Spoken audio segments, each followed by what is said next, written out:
Producer on the bass.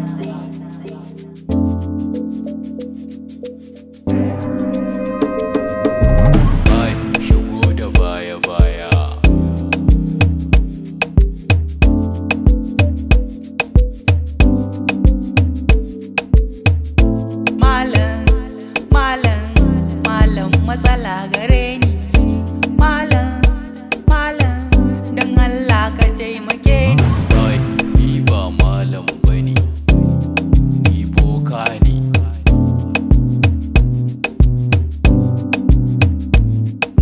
Boka ni ina da bukata, ko kudi na ne za na bata.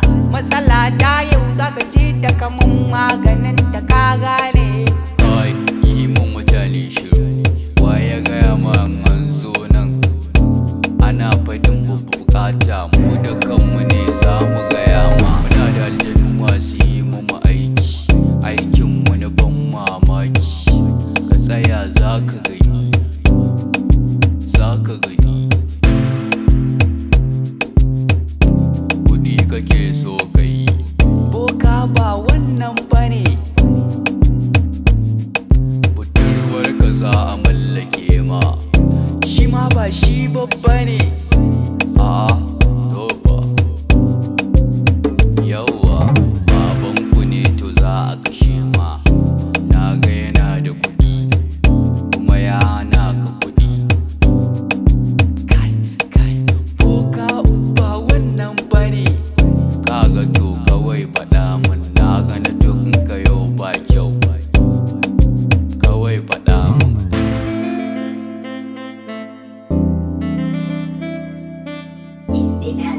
Producer on the bass.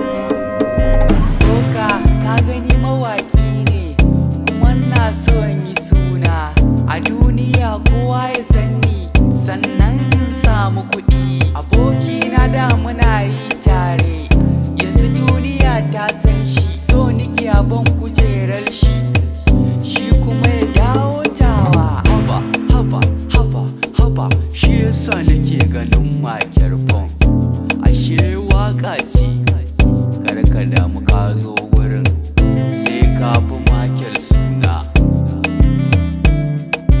Yanzu aljannu ne za su yi aiki, su ma suna da bukata, sai an kawo abin da suke so. Kakanka na 10 suna son gashin gemun shi, dole sai an kawo shi. Sannan ga hanjin kuda, ga jangon bunsuru, da sai an kawo su. Ya ka juya ina za ka malam, a bar aikin nan dan ni ba ni da su, kuma babu inda zan samo su. Kaji wawa, to waye sun ce suna son